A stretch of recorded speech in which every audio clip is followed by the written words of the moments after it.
Hello friends, welcome back to our channel. You are watching Neha Disha. I am Disha. तो आज की इस वीडियो में मैं आप लोगों को पास्ट परफेक्ट कंटिन्यूअस टेंस के बारे में डिटेल से समझाने वाली हूँ।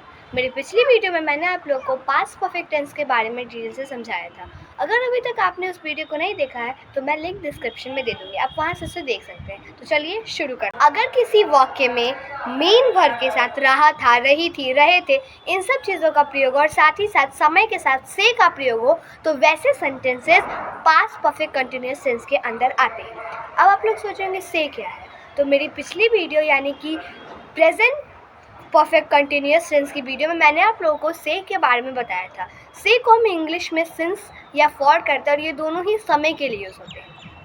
अब बात आता है कि सिंस का मतलब क्या है। तो सिंस का मतलब होता है पॉइंट ऑफ टाइम, यानी एक निश्चित समय, पार्टिकुलर टाइम। और अब फॉर का मतलब क्या होता है, तो ड्यूरेशन ऑफ टाइम। ड्यूरेशन मतलब अवधि, समय के अवधि के बारे में, समय के अंतराल के बारे में। तो चलिए अब कुछ एग्जाम्पल्स इसे क्लियर करते हैं। Since 3 AM, since 4 PM। अब फॉर के लिए for 2 seconds, for 3 minutes, for 4 hours. तो चलिए अब जानते हैं इस तरीके के सेंटेंसेस को हम कैसे बनाते हैं। तो अब शुरुआत करते हैं अफर्मेटिव सेंटेंस से, यानी सकारात्मक वाक्य। अब इसको बनाने का क्या रूल है, तो इसको बनाने के लिए हम सब्जेक्ट का यूज़ करते हैं, हैड बीन का यूज़ करते हैं, वर्ब के फर्स्ट फॉर्म का यूज़ करते हैं, ING का यूज़ करते हैं, ऑब्जेक्ट का यूज़ करते हैं और सबसे इंपॉर्टेंट चीज़ सिंस और फॉर का यूज़ करते हैं। अब for example, Mohan had been walking for 2 hours. Mohan 2 घंटे से घूम रहा था।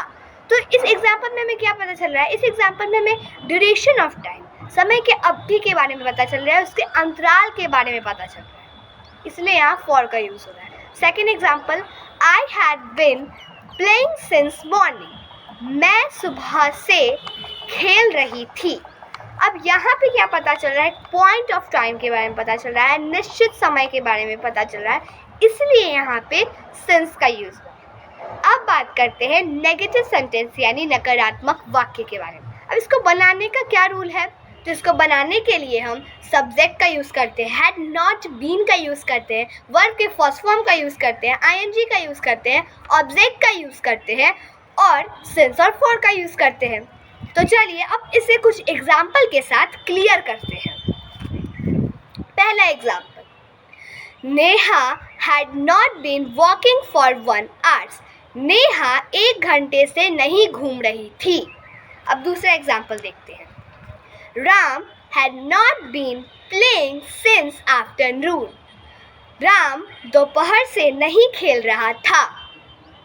तो चलिए अब चलते हैं इंट्रोगेटिव सेंटेंस यानी प्रश्नवाचक वाक्य बनाने के लिए हम WH वर्ड्स का यूज़ करते हैं, हैड का यूज़ करते हैं, सब्जेक्ट का यूज़ करते हैं, बीन का यूज़ करते हैं, वर्ब के फर्स्ट फॉर्म का यूज़ करते हैं, ING का यूज़ करते हैं और ऑब्जेक्ट का यूज़ करते हैं। अब एग्जाम्पल देखते हैं, where had Riya been walking for 1 hours. Riya 1 घंटे से कहाँ घूम रही थी।